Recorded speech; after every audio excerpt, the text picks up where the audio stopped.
next prompt is, Muhammad is the final prophet of God. I don't think that he was a prophet of God, because when I look at, I guess, the origin as to how he received his prophecy, it's concerning to me. I know that he was in a cave, and he was, I guess, attacked. I don't know the right word for it, like by the angel, or he was pressed by the angel and told to read something he said he couldn't read, and then he began to shake. And I think is it Khadijah, his wife at the time, told him what was going on, that he was a prophet.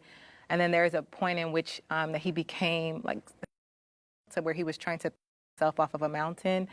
And that just doesn't accord with someone receiving a message from God. Whenever I think about prophets in scripture, they're not attacked, or they don't have this reaction that makes them, like, I guess.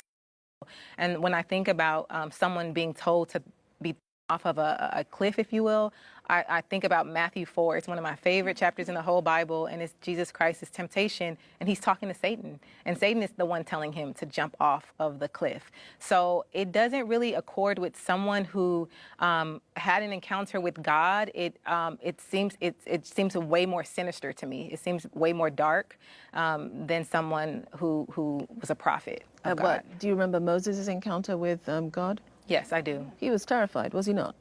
He was terrified, but his life wasn't threatened. And then he was comforted. Terrified. He was running away. He was running away. And God said, come. No. Take your shoes off. Walk here.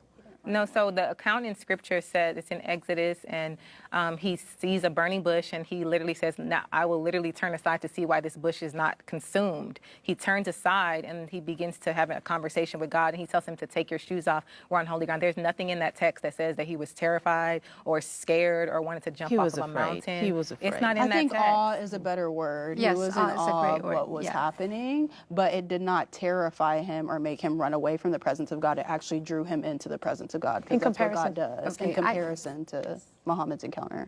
I have an answer of two parts. First part, we have to be very careful where we get our narration from, because as I've been a Muslim for a long time, I've never heard that suicidal incident ever. That's from the Hadiths. I think it's either Sahih Muslim or Sahih Bukhari. We go back, we have to make sure, because as I said, there are clear things in the Quran that Hadith contradicts, therefore we just reject those Hadith.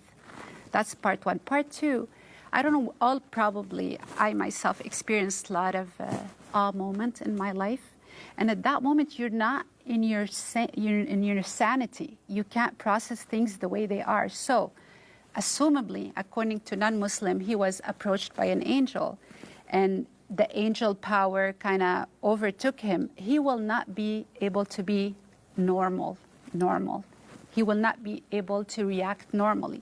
And a third part of the answer, why are we assuming that all revelation to all prophets have to come the same way? They can be different. They don't have to come the same way, but they'll never contradict the character of God. So we see God's character in every revelation that a prophet has with him, and they are never going to throw themselves off of a cliff. So that's the problem is with that. We have to make sure that hadith is solid.